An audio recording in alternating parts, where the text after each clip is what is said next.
What? Let's get a beer. Ooh, I like beer. That sale just got snake bit. Hey guys, Snake here. And Mama Snake here. And we are the Tampa Bay Pickers. So today's video, I've actually been wanting to do for a while. And we're basically just going to go over 5 mistakes that we have made when entering the resale business. So basically when we first started out, we had a few things that we didn't know that we wish we would have known so that we didn't make them. Yep. So, for example, the first mistake we made is that we solely focused on clothing. We didn't look at items, we didn't buy items really, we just focused on what clothing brands sell. So, yeah, so just to piggyback off of that, yeah, so we found it very easy to find clothing around, obviously, and it's still something that's very, very easy to find. Goodwill, Salvation Army, even yard sales. Mm-hmm. But our problem was that we basically just overloaded ourselves with clothing rather than making sure that we're actually coming back with other goods as well. Now, obviously, when we started, we did purchase other goods, but just nowhere near the amount that we did in clothing. So now we're sitting on lots of clothes. Lots of clothes. Lots and lots of clothing, which is not a bad thing. Except that we wanted to move faster. Right. We need to get it moving faster. So clothing is a long-tailed item. So, you know, that's something that obviously you want to take in consideration when you're getting into this line of business. So the recommendation, again, just to be clear, is to make sure that you have a broader just think outside the box. Yeah. Kind of look at items and price, you know, look at comps and stuff. We might have passed, or we did pass a lot of new items just because we're like, oh, we don't know if that'll sell or not, and we just went for the clothing. Right, where we could have verified it. Absolutely. And quickly. So, yeah, clothing, you know, try and handle at least a couple different items selections, like, for example, toys, clothing, maybe electronics, that type of thing. Video games, right. So try and handle 2 or 3 of those at one time when you start off, and then branch out from there. We spent a long time just specifically focused on clothing. So, and now we're battling out of that and trying to make space for items, other inventory and other items and stuff like that. Yeah. So that was number 1.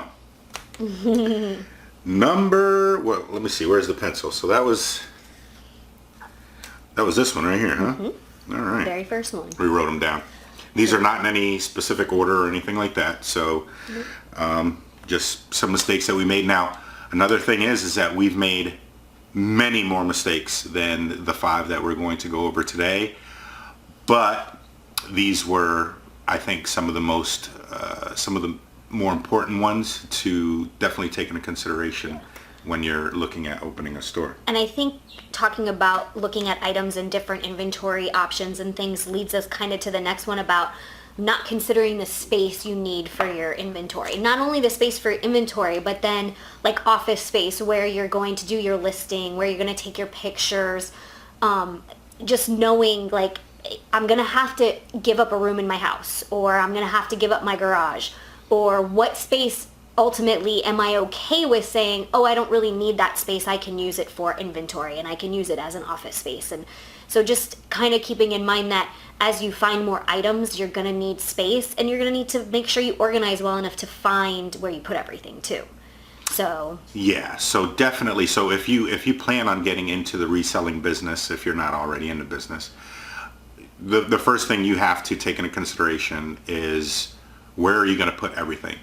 Because you're going to sacrifice parts of your house to handle the business. You're going to need the office space, as she mentioned, pictures, storage, where are you going to put all your shipping supplies, where are you going to do your packing, you know, all that stuff I think should definitely be taken into consideration first.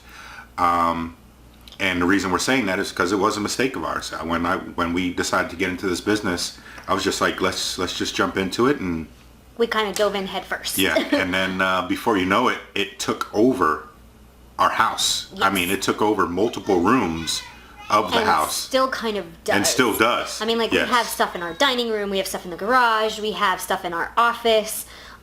We kind of try to limit the amount of stuff that overflows out of the office and out of the garage and into the dining room, but still we find like we need that space, you know? So just kind of knowing, do I want to buy a shed? Will that be best for me? Do I want office space? Do I want a warehouse? Just kind of think about those things, because as your items build up in your clothing and things, whatever you're selling, as it builds up, you need to remember that, hey, I gotta have a place to do all of these things and have enough space to do all of these things.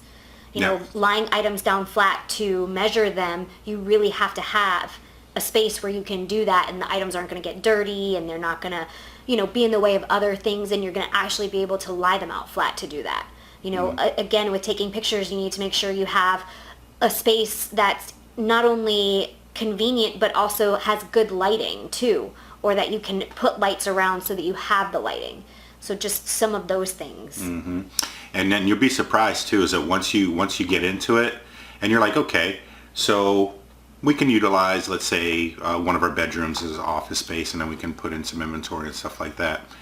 If you're going out sourcing on a regular basis, which you need to do in order to be successful in this business, you'll be very surprised on how quick you will outgrow that room. And then, as she mentioned, you'll start spilling out all over the place. So, And like even when we go outsourcing, it's like our dining room table. We couldn't eat at our dining room table even if we tried, just we because still we can't just- most times. Yeah, because it's like we go outsourcing, and then all of our items kind of migrate to the dining room table until they get listed and put away in the garage. And even in the garage, we've even gone through and probably reorganized at least 3 times, maybe 4 in the past couple years. And I look in the garage today and I was like, we need to reorganize again. yeah. So having And that's a like lot of work. yeah, and having like bins to utilize for items is also kind of helpful, because then you can put in the listing, like label your bins and then put in the listing what bin it's in, so you're not going in and like searching through hundreds of shelves trying to find your items. So All right. So that was number 2. Number 3, I would say eBay policies.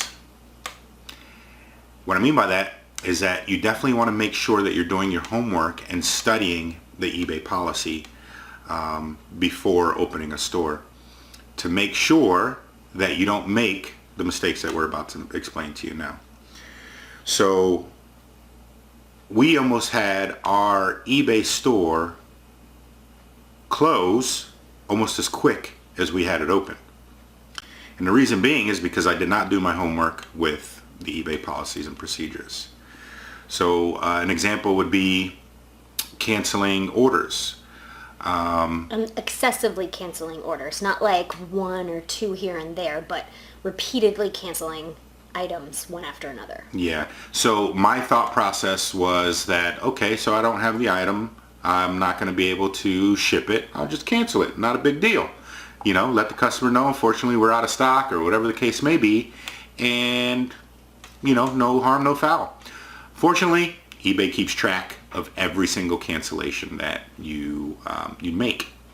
So we got that old email saying, hey, too many cancellations. If this continues, we're going to have to close you down. And that's not from a customer requesting a cancellation. That's a little bit different, isn't it?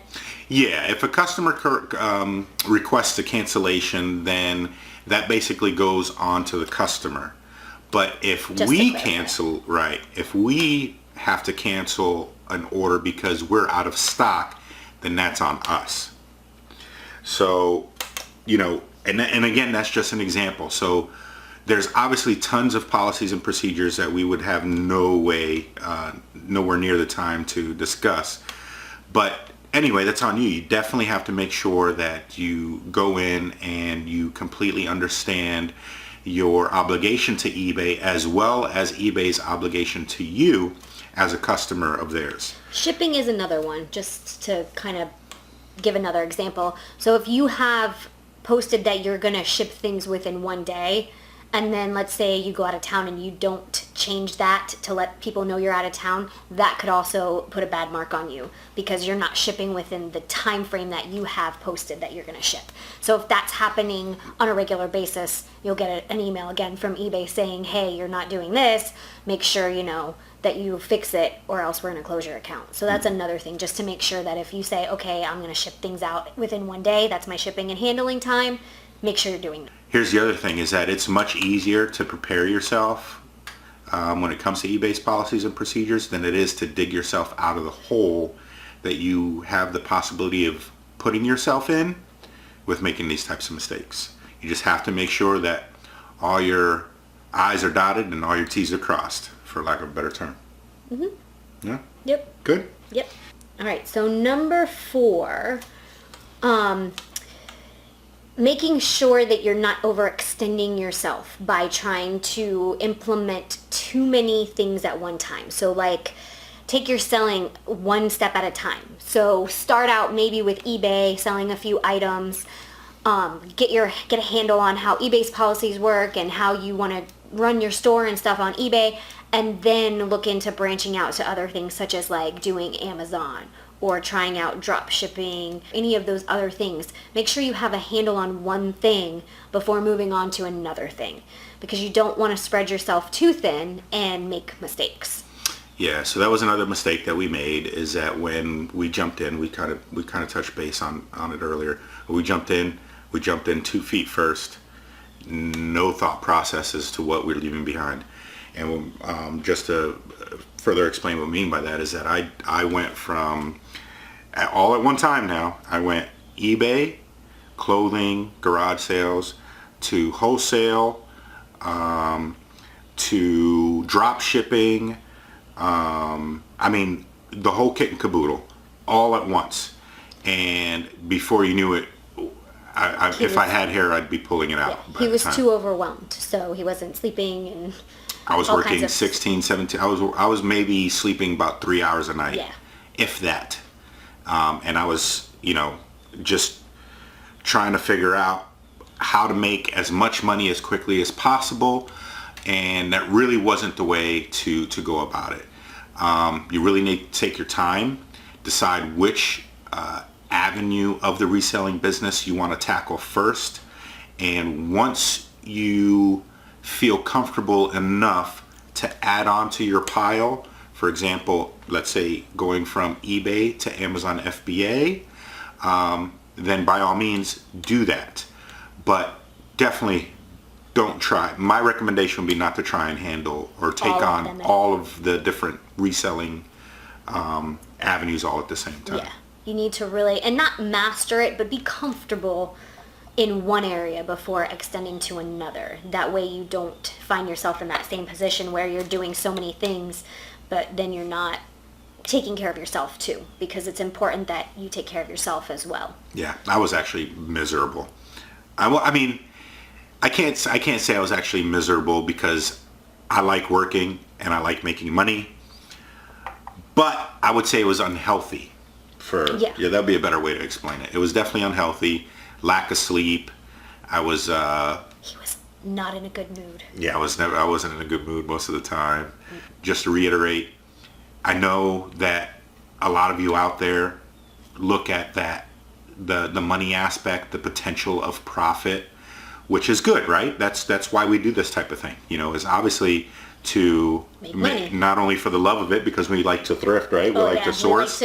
Which is fun. We like yard sailing. We like going to the thrift stores. Yeah. It is fun. But when you turn it into a business, and then it becomes about the money. And, just take your time, build your business up. The money will come. The money will be there for you. Don't kill yourself doing it. Consider your health and your family too, because that's also important. Yeah, and you don't want to lose sight of that because the money and the dollar bills. Number 5. The shipping stuff. So just buying shipping supplies, the rates for shipping, being able to store your shipping supplies, all of that is, something you have to take into consideration. So when we first started, we were just using free shipping supplies from the post office, which is great. However, you have to like Frankenstein boxes to make them work for different items. Or you come into a place where you're at a yard sale and you see something and you're like, oh, I know I can sell that, but it's so big, what am I going to put it in? And then you come home and you don't have a box for it. So then you're trying to either make one by cutting boxes apart or whatever. Once a quarter, eBay sends you a coupon for shipping supplies, or for $50. It's $50 coupon. So we use ours obviously for boxes and for bags. And a lot of times, like, Snake will come to me and he'll be like, hey, what size boxes do we have? And we'll go over what we have. And then if we have an abundance of them, we'll order a different size so that we have several different size boxes to fit our needs. And then again, Home Depot has some different sizes and different things you can get from them, and they're pretty reasonable with their pricing for boxes. Yeah, so one of the things that we were running into, especially myself, because I handled most of the shipping, was the fact that I did not have that box that I needed for whatever item that we already posted and sold. So instead of being proactive, we were being reactive, and that is not fun. Basically, an item that should take you maybe 5 or 10 minutes, depending on the size and the supplies that you need to pack the item, turned into 30 minutes of sweat running around, trying to figure out how am I going to pack this thing. I was never really a fan of the whole Frankenbox thing. I just thought it looked unprofessional. But he did it a lot. Yeah, but I had to. But now, again, hindsight's 2020, right? So I consider that a mistake. I should have been more prepared for the items that I'm already listing. So I guess the best way to tackle that is if you find an item out there that you can make a profit off of and you're planning on listing, make sure you already have an idea of the box that you're going to put this in, because waking up in the morning and trying to figure that out, at least for me, was an absolute nightmare. And actually still to this day, and you might have seen it in a previous video, is I actually sometimes, if I know that the item is going to be a little tedious getting ready to ship, I'll actually do it the night before rather than waiting in the morning to get it packed up and shipped up. So another thing too is make sure when you have oversized items that you're measuring them and putting the dimensions for the boxes in your listings, because otherwise your shipping costs are not accurate. So then you might be spending more money to ship something than necessary because you didn't put those dimensions in there. So we tend to measure a lot of our oversized items. Another thing to take into consideration is also when you get with USPS, you can order your supplies on USPS.com. And they deliver right to your house. Yep, and they will deliver the supplies right to your house, which is pretty awesome.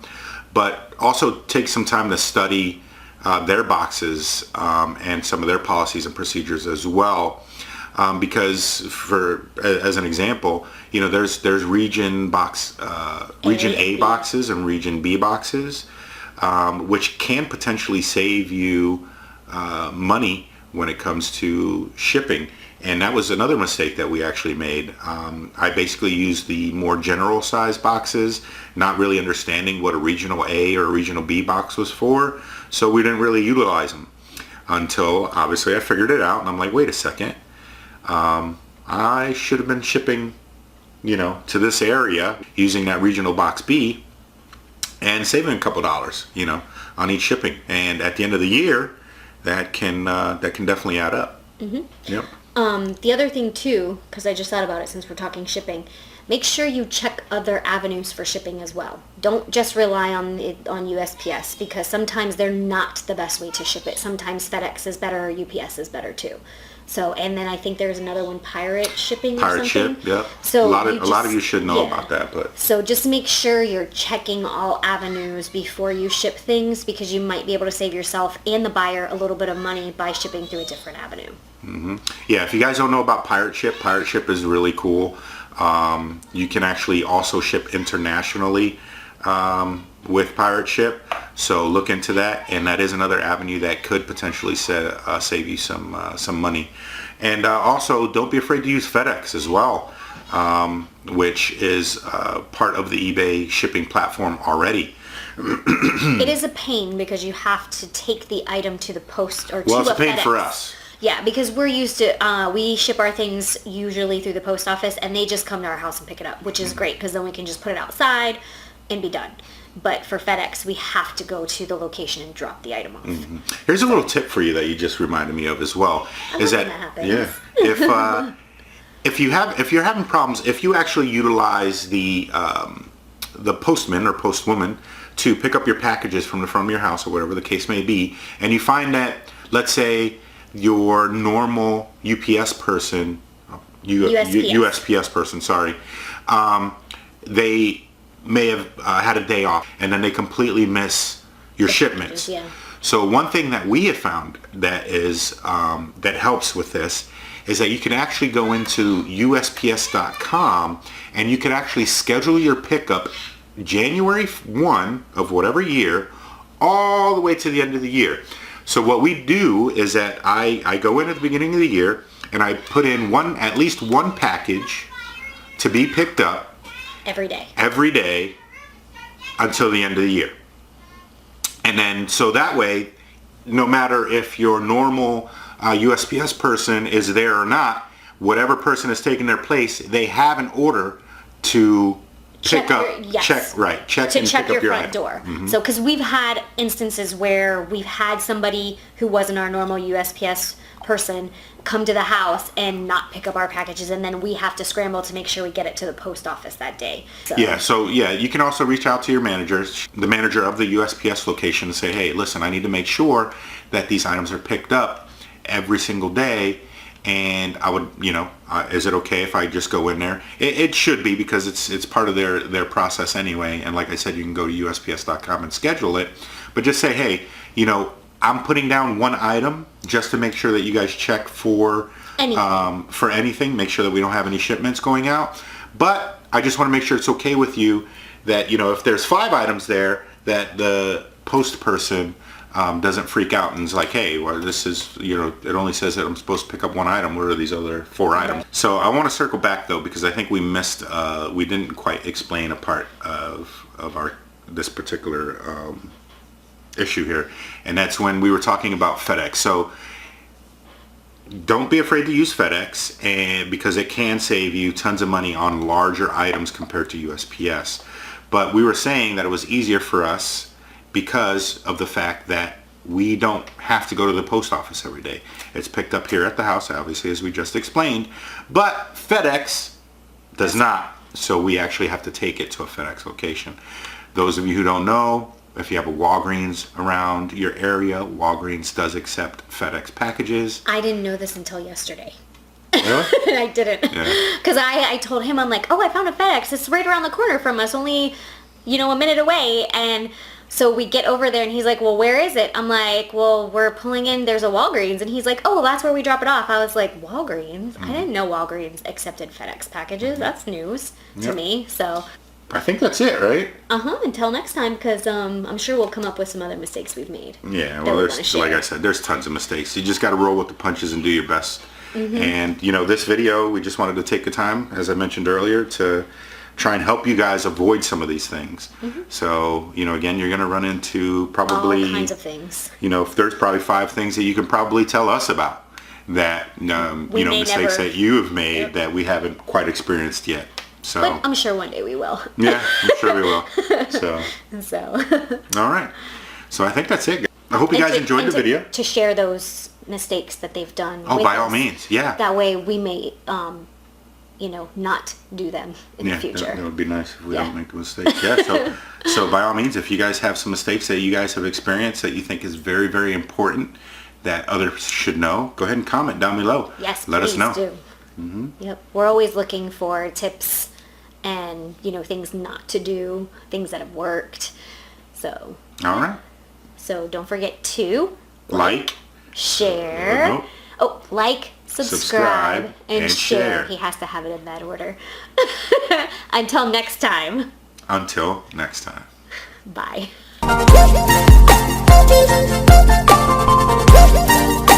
Thank you.